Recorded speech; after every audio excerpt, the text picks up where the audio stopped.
नेपाली कवितामा कवि रिचेश शर्माका केही कविता उहाँकै आवाजमा। यो कविताको शीर्षक छ मलाई देश देऊ। घाम उदाउँछ दिन आउँदैन, दिन्छु भन्ने कोही दिन आउँदैन, दिन दिन दिन बन्दैछु लाग्छ दिनका दिन आउँदैनन्।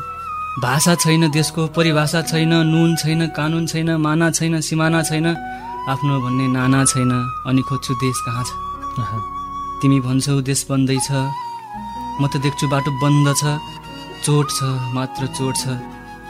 भोट छ, एक भोट छ, त्यो दिन्छु म दिन्छु, मलाई देश देऊ, एक देश देऊ। यो घुन लागेको टाउको भन्ने एउटा कविता छ। जुन दिन मन्दिरको ढोकामा लम्पसार परेर आफ्नो सम्पन्नता मागेको थिएँ, त्यही दिन हो मेरो टाउकोमा घुन लागेको।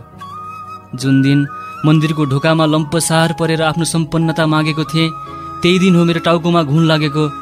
अहिले आफ्नो हड्डी घोटेर सिन्दुर उमार्दैछु छातीमा। बुझेनौ होइन? सेतो हड्डी घोटेर रातो सिन्दुर रोपेको कुरा। अनि प्रेम दुई आत्माको होइन, दुई टाउकाको मिलन हो, घुन लागेका टाउकाहरू।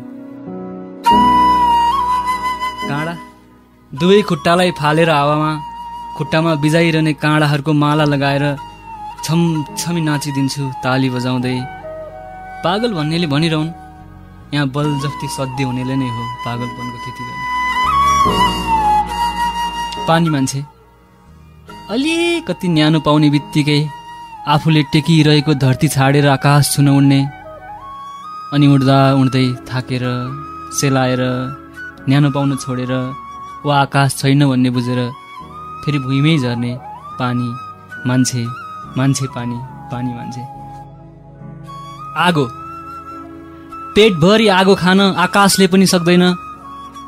एक गिलास रक्सीमा डुबाएर ईश्वरलाई मैले सोधेँ, मुटुमाथि ढुङ्गा राखी हाँस्नु परेछ, यो गीत तँ पनि गाउँछस्? ईश्वरले भन्यो, पेटभरि आगो खान आकाशले पनि सक्दैन। काल आज काल मेरो छेउ नै भएर ओह्रालो लाग्यो, मलाई लगेन, एक्लै गयो। म पनि किन पछ्याउँथेँ, म उकालो लागेँ, तर अब मलाई आँट आउँदैन ओह्रालो झर्न। काल देखेपछि मान्छे काँतर बन्दो रहेछ।